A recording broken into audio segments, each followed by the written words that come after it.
Well,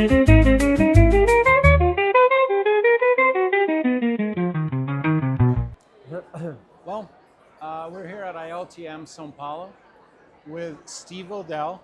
Steve happens to be the Senior Vice President for International Sales for Regent and Oceania, two of the those cruise ships that we love. And again, as I said, we're at ILTM, International Luxury Travel Market. So, Steve, how do you define luxury? I think it's a very, as you said, it's a very abused word. Yeah. I'm gonna start using it.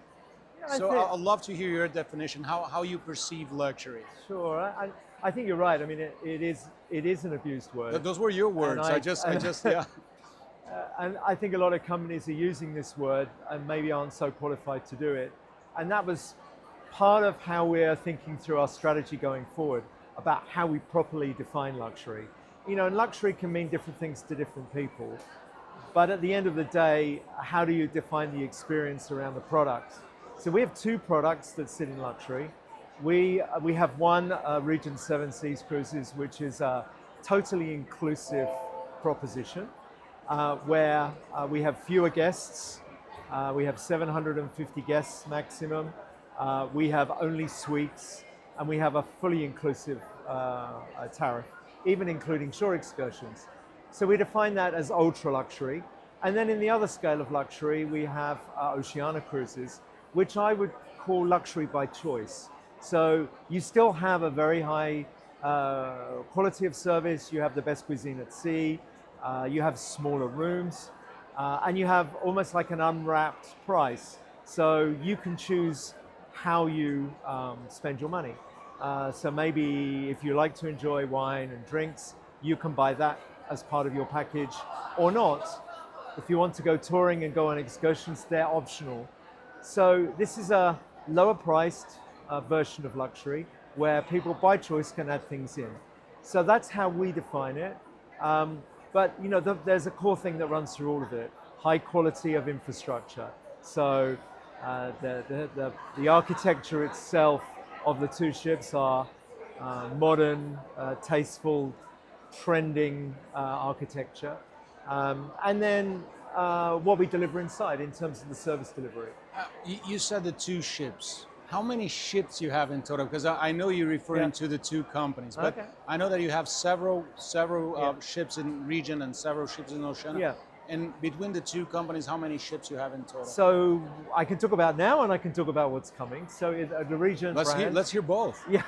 At the Regent brand, we have currently 6 ships.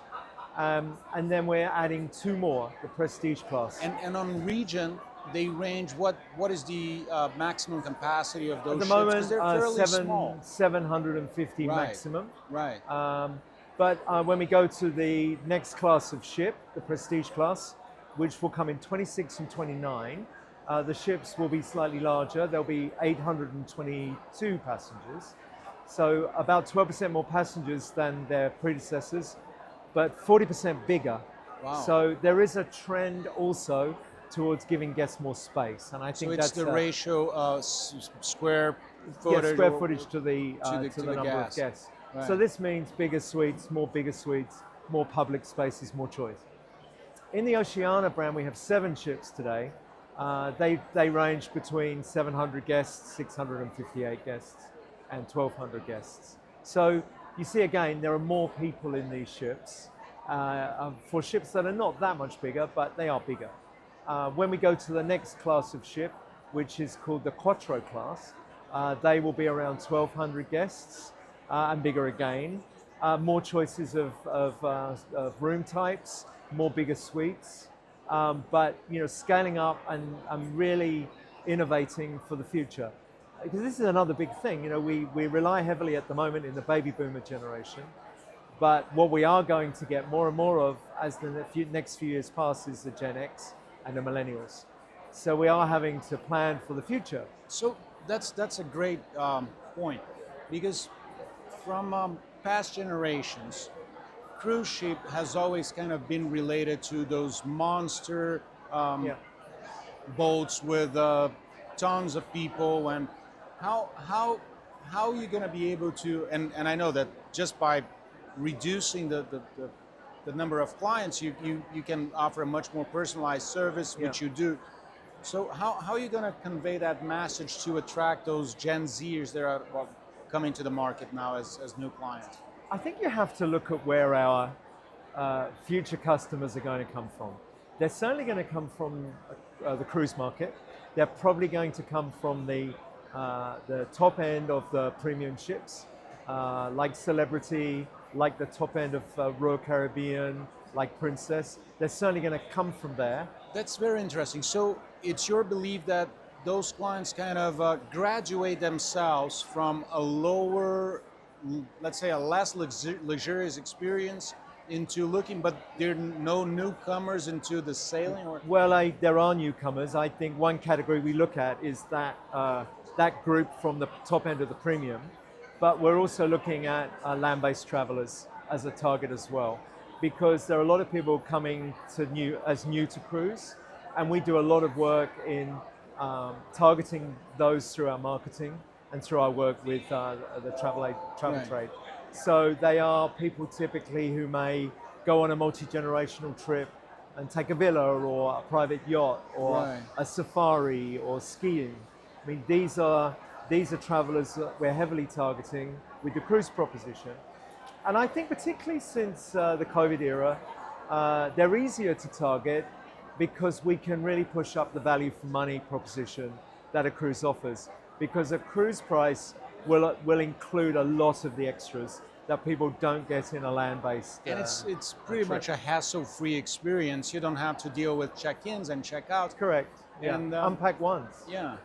What about itineraries? How are you, I mean, looking for new places? I'm pretty sure you're always trying to innovate, and how do you? We are. I think there are some interesting trends that we're seeing. More inaccessible places in the world are becoming popular. Places like Iceland and Greenland. And then places that have typically been more difficult for international travelers like Japan are trending really, really well as future destinations. We've been trialing something a little bit new, which is what we call our immersive overnight itineraries. So these cruises mostly are Mediterranean, but instead of going to 8 ports in 10 days, instead we've programmed 4 ports in 10 days. That makes total sense. And then you stay 2 days in each of those ports. Of course. So that means people get a more immersive view of the ports they go to. And not only that, but when you come to places like Saint-Tropez or some islands in Greece, it's all about the nightlife. It is. So if you're not there, you're literally missing out. So that's a great idea. Not only are you getting 2 days to choose what you do ashore, but you're also getting, and we've got nighttime excursions, but what we're finding is a lot of people like to go off and do their own thing at night. Of course. On their own. And we're in cities like Monte Carlo, Barcelona, Athens, so people can go and really immerse themselves in the evening, nightlife. That's amazing, Steve. Now, as far as the competition, right? I mean, we're seeing more and more. Some are in the expedition, which is not your focus. But how Regent and Oceania can differentiate from the competitors? What do you do different? Well, I think, let's take expedition first of all. It's hard for us to compete with expedition because the whole concept is based around zodiac boats and really ultra remote destinations.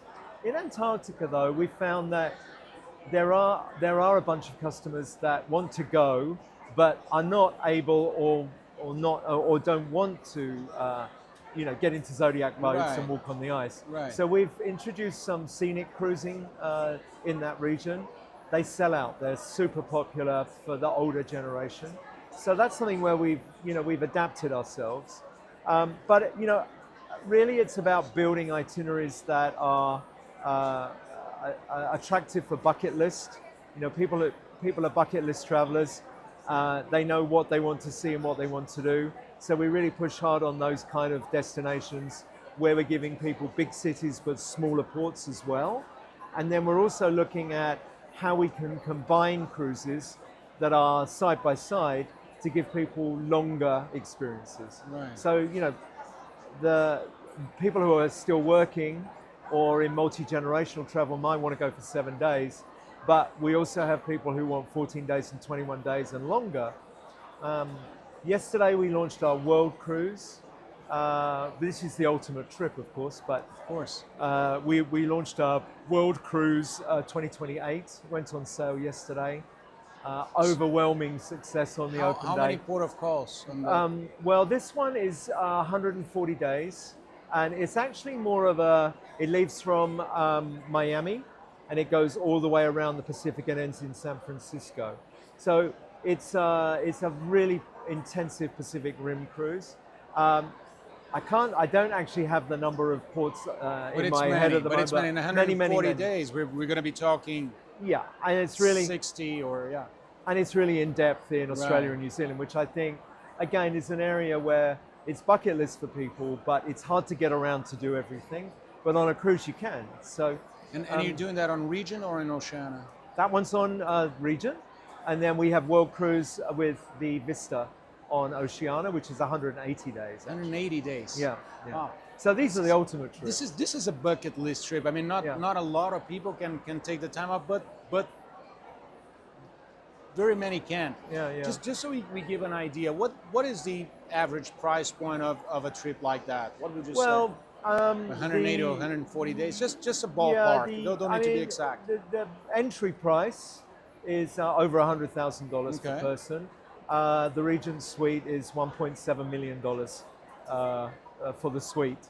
And the Regent Suite sold in the first day to a regular customer. Of course. But the scale, the entry level is good, and I think if you look at it on a per person per day basis, it would be hard to go and have an experience like that around the world. Of course. With luxury hotels, because with luxury hotels you Out only there get to the say room. It's impossible. Yeah.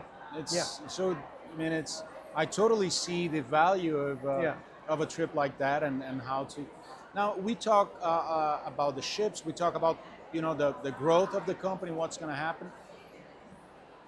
Tell me a little bit of the live on board. What should one expect when they step into a Regent or an Oceania cruise ship as far as activities and as far as F&B?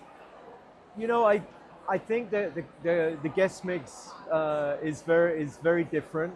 Some people want a lot of activity, and others just want to chill out and relax. So we take a subtle approach to it. We have a lot of things that are organized for the guests who want it. Things like enrichment lectures. We have cooking schools on many of our ships where people can go and learn to, with our exec chefs, learn to prepare the dishes they're served. They go on market tours to do shopping with the chefs. They even go to top level restaurants and wineries to sample the best in food and cuisine. So that's a very big popular item on board that people really like to do. We have all the traditional things that cruises have for the people that want them in the daytime. But a lot of people like just to chill out and do their own thing. With Regent especially, the shore programs are a very big part of the experience because we include the cost of them in the price that we charge. And so you'll find a big uptake on the shore experiences. And then when people come back to have the days at sea, they really like to chill out and do nothing. Of course. But we try to change it up all the time. We have great entertainment on board. But we try to take a kind of subtle approach to it and not be too over-organized. We try not to have too many announcements. We're trying to make it like a luxury hotel. When you go to a luxury hotel ashore, it's by choice what you do, and so you have to cater. You don't force the activity on the clients, and they feel. Yeah. No, I totally get it. Yeah. Now we see a huge increase in the numbers in the industry, in the number of passengers, in the number of cruise ships out there. Why do you think it's happening that way, and what do you see for the future? Prior to COVID, I think the number of global cruise passengers was around 31 million. And then COVID happened and the whole cruise industry stopped. Yeah. And a lot of people doubted whether it could ever get back to what it was before. But you look at the cruise industry today, I mean, it rebounded faster than anything.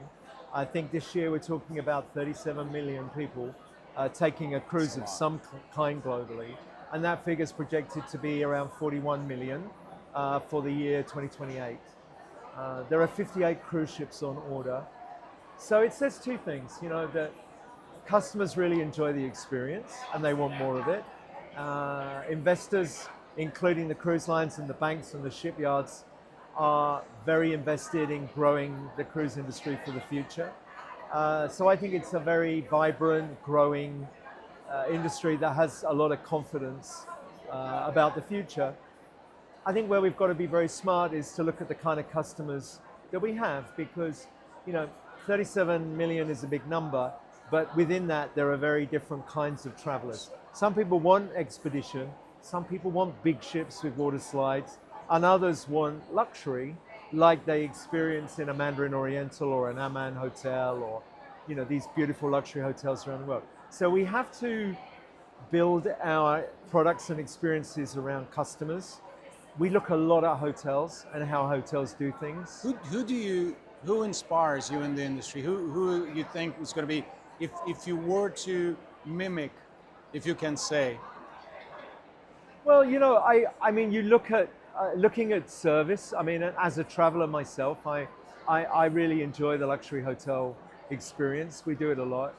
I mean, I think the level of service you get in Aman, for example, that you get in Dorchester Collection, these are the kind of experiences that we emulate. It's sometimes a bit more difficult to do it in a cruise ship with 700 people at once, because these hotels, are really dealing with individuals who stay for 2 or 3 days. But I think these are the kind of benchmark experiences that we need to look at, because these guys deliver to the same kind of customers as us. And if we're going to encroach into that territory, we need to be delivering on the same kind of standards. And you see the luxury hotel companies coming into cruise. Ritz-Carlton is a very good example. Four Seasons is launching. Four Seasons is coming. And so I think, the hoteliers see the opportunity in luxury cruising as well. And the good thing about what's happening there is that they are marketing to hotel guests. Ritz-Carlton is marketing to 185 million Bonvoy members, for example. Which certainly helps you as well. It helps everybody, because, I would say the vast majority of these people probably wouldn't have thought about cruise before. And I've had a pleasure to sail with Ritz a couple of times. They do a great job, and they're elevating the luxury business. I say we're great competitors. We do things differently, but introducing hotel guests to cruising is a big thing for the growth of luxury cruising for the future. Amazing. Just so we wrap up, what would you say to someone who's never been on a cruise ship? It's a little concerned about the experience. How would you invite this new guest, newcomer, someone who's never been on board? What would you say to convince them to come? Well, I think putting your, we say in English, put your toe in the water. To put your toe in the water. To try one for the first time, I would choose something shorter, like a 7-day cruise. And then I would also suggest looking at the value proposition.